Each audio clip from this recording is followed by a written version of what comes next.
Hey everyone, so another video today. So we're going to be doing the MAF sensor on the Freelander Td4. I've had an issue with mine where it was running sort of quite lumpy, no real power below 2,500, lots of smoke, things like that. And I've unplugged the MAF and it fixed all of that, so I know it's the MAF that's the issue, and I don't want to keep running it with the MAF unplugged. I'm just not very confident doing that. I don't think that's the right thing to do, although in fairness, people report they've been doing it for years and it's not had an issue.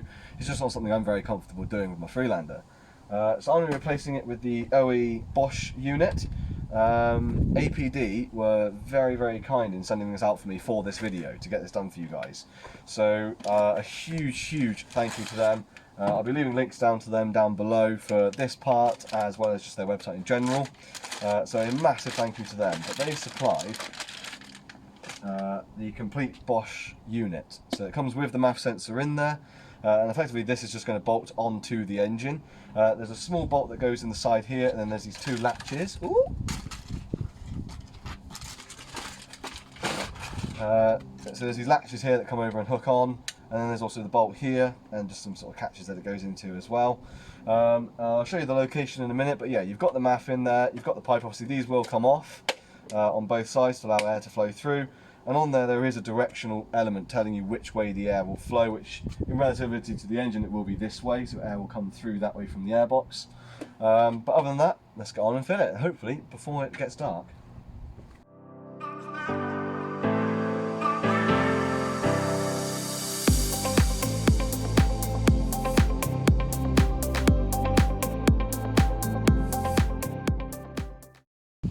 So the MAF sensor on the Freelander, so when you're looking at the engine here, this is the Td4, the MAF sensor is tucked away in underneath here. So you might be able to see the very top of it here. As I said, I have unplugged it, so the plug is just out here for now, but it is just sort of tucked away in there. And I'll show you a bit better, but first we've got to get this cover off and the airbox cover off. So that's the first job, getting those two off. Okay, so to do this job we're just going to need like a basic toolkit. I picked this up from Halfords not long ago. Real basic sort of I think it's like 6 or 4 mil up to sort of 14 mil. And then I also have these, just bought it from Sainsbury's, strangely. It has just a load of screwdriver ends that then go into this, which goes onto the screwdriver end on this one. So yeah, first bit is just going to be taking those two covers off of that. Okay, so the first ones are just these 3 here, which are just 8 mil sockets. So it's just going to be undoing those.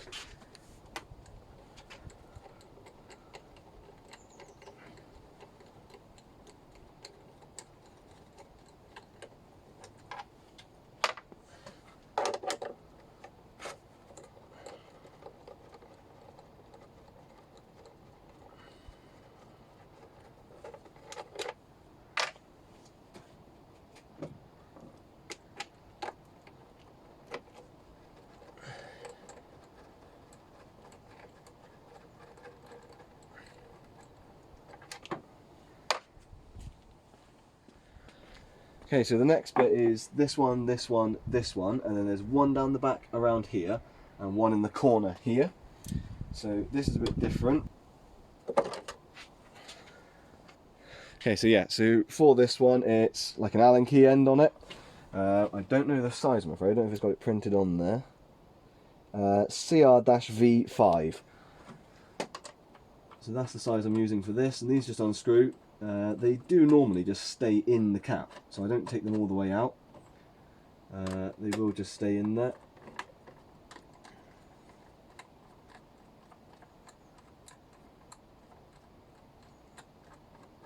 Go all the way out, there we go.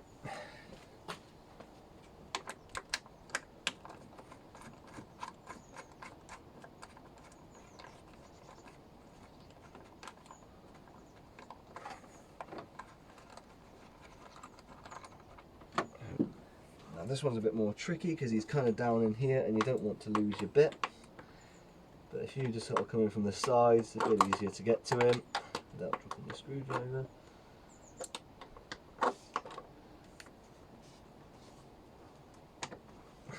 There we go.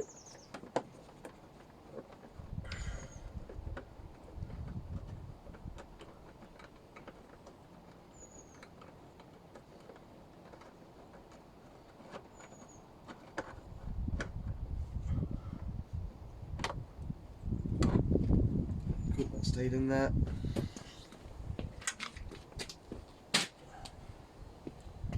And this one, if you just sort of feel around the back, you'll feel it in there. There's like a groove for it down the back. There it is.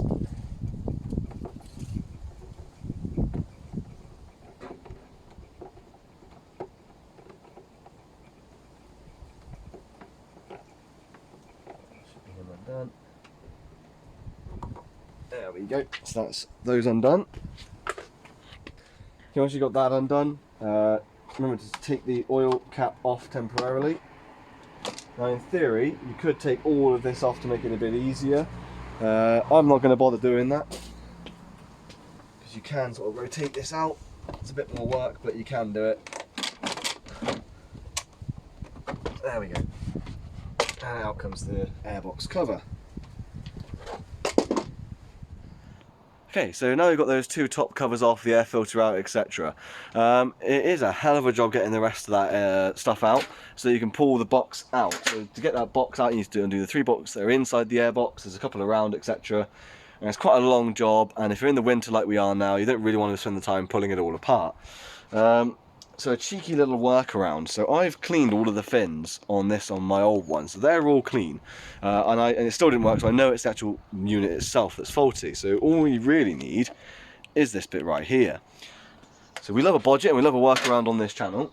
So I happen to have these. These are security like Torx bits. So it's like a Torx bit. I don't know if I'll be able to show it on the camera, with a little hole in the middle. Doesn't really show it very well there because it's not focusing. But there you go. So it's a little Torx bit with a security bit on there. Now these are T25 security bits, but what we'll find is on here you've got that, and they've got like a little notch. Again, you can't really see it very well in this lighting, but it's got a little notch in there, which means you can't just put a normal Torx bit in there. But these will, because they've got the hole in the middle, they will go over that and they'll go in there. So rather than removing half the engine and doing the long way round, because it's freezing cold and it's the middle of winter, and I'm sure you guys won't want to do it either, picked up these. They were, I think they were, I can't remember now, it was a while ago, £15 or something from Halfords, and a little laser kit, came with loads of them. Well worth picking up, because you find these quite often on cars like this. So what we can do is we can undo the sensor on the back of that, pull the sensor out, put the new sensor in, hey presto, fixed. So basically it takes a hell of a lot of time off of the job, makes it a really easy job in fairness. So let's crack on and do that part of it. Okay, so this is our MAF sensor probe here. Here is one screw, here is the other. Because the new one comes with the new screws, we'll probably refresh the screws and use new screws as well. So all we need is my little screwdriver with that little Torx bit attachment on it. I might need to put it in this ratchet actually, it's a bit tall. Yeah, give me 2 moments. Okay, so I'm back now. So I've just got the ratchet, I've just got that security bit in there. And as you can see, it'll just drop down in, and then you just undo it like a normal Torx bit. But you need that security bit because they've got that.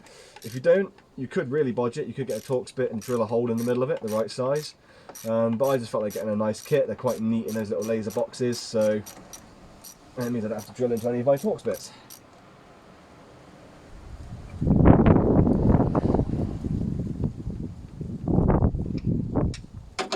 There's one screw out, and I'm just going to use a slight extension on the rear one, just because obviously it's tucked in behind there.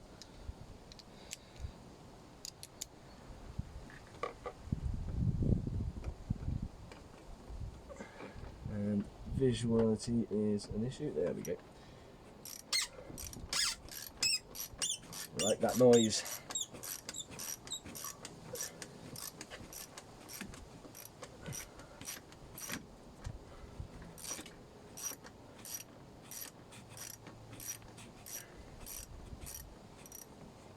There's not much point doing a comparison between the old and the new on this one. There's not really much to see on a MAF sensor, but I'll show you the new one anyway. But that's the 2 screws undone, and this should now pull out. There we go. So it's time to put the new one in. Sort of outside of the car, because I've got this handy. I might as well show you outside of the car to show you what we're doing. So this is the MAF sensor here. In the engine it is that way around, so it's pointing backwards. We're coming in this way, and the security bits are basically just going in here, putting it to line up, and we're just undoing these screws. So it's exactly the same as what it's doing on the car there. I just thought I might as well show you outside of the car and inside the car whilst I've got this whole unit here available. So that's one screw. It's going to be planted like this. We came in behind and we undid it. Drop in, go on. In behind, and we just did that basically. So we're just undoing it like this out of the unit.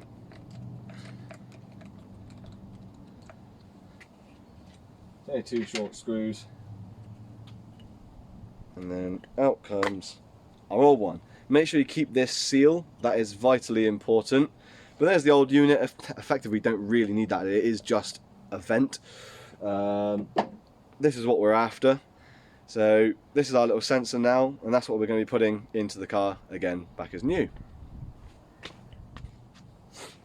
Sorry, it should also be noted that this will only go in one way. So when you drop it down, these holes won't line up if it's the wrong way around. So it will only go in one way, and you'll see when those lines line up, and that should let you know it's in the right way, and push it down obviously nicely onto that seal and then do it up tight. So yeah, when you're putting it back up, those holes will only line up when it's the right way around. So if we go to put the MAF back in now, if we put it in the wrong way around, wrong way around. I don't know if you can see it on that video there, but if I just quickly take this off the mount, that's what I was saying about earlier. Where are we looking? Here we are. Those holes don't line up. If we take it out, flip it around, put it back in again, the holes now do line up, and he's nicely tucked in there. So it'll only go in one way, and that should give you the reassurance that you've got it back in there right. And I say it's bedded down nicely on that seal as well. So it's just doing those 2 screws up, putting the clip back on top, which is this one here. I've tucked it away. Obviously yours will have it on top, and I'll show you how to take it out and put it back in as well in a moment. But there's that for now, and let's get it screwed in and done back up, and I'll show you how to do the sensor.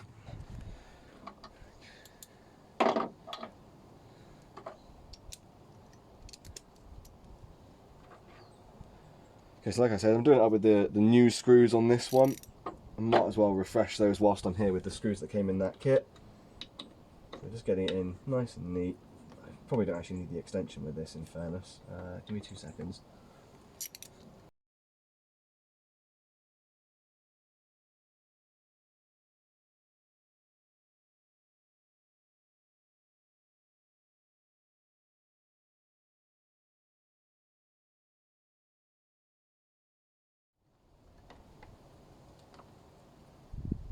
That's that one tight.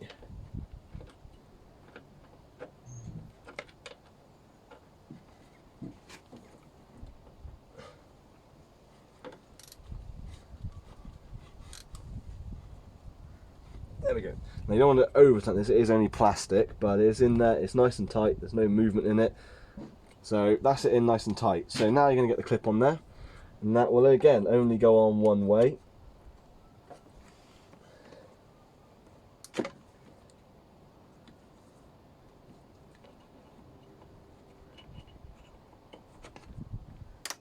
There we go. So there we go. So that's that click down. So in terms of removing it, I'll show you now.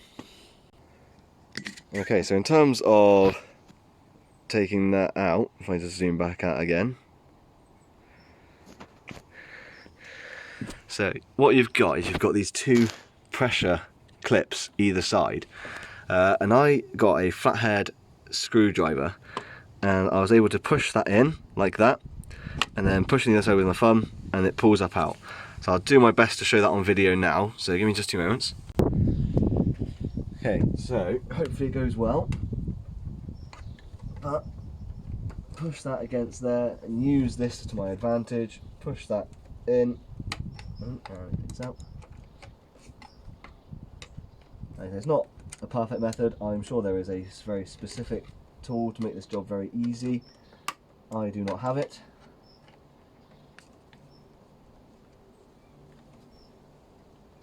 There you go. So that was sort of the way I found easiest to take it out. It's not the most subtle of ways of doing it, but it works and it gets it undone.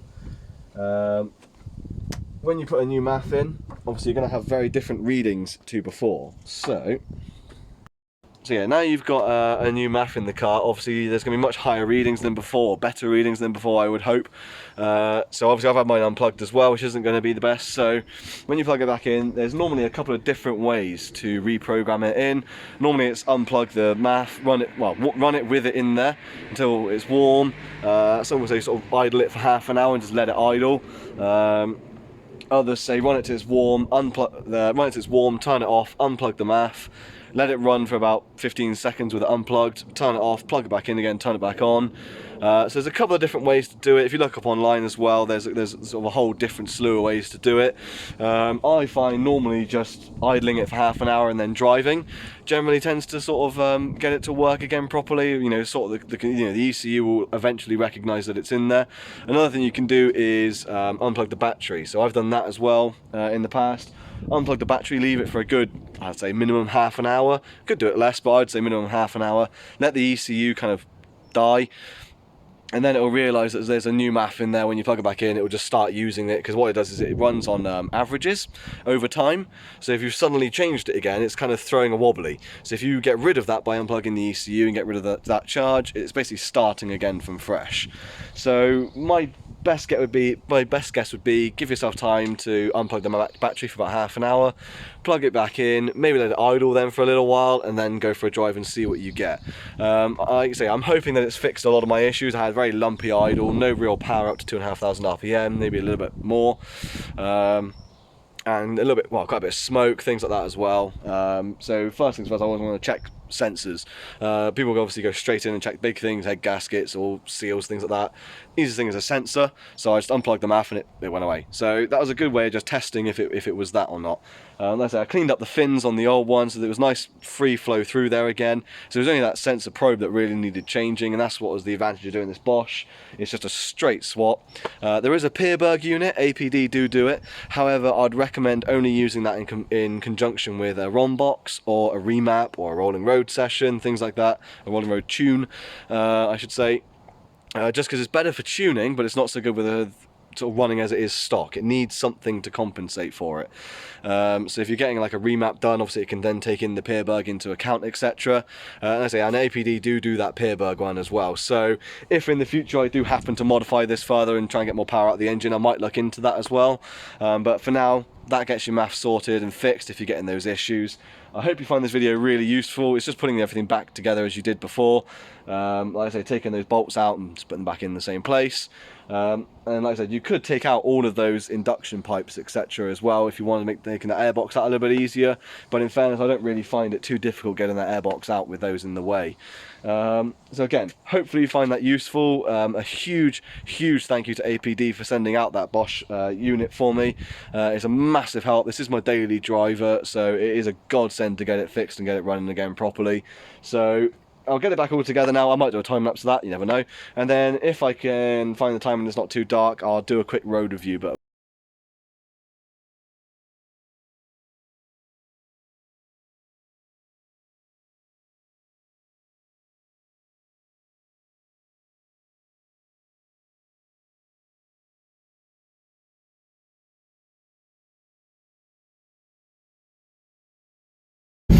okay, so out now in the Freelander, MAF is in and plugged in, etc.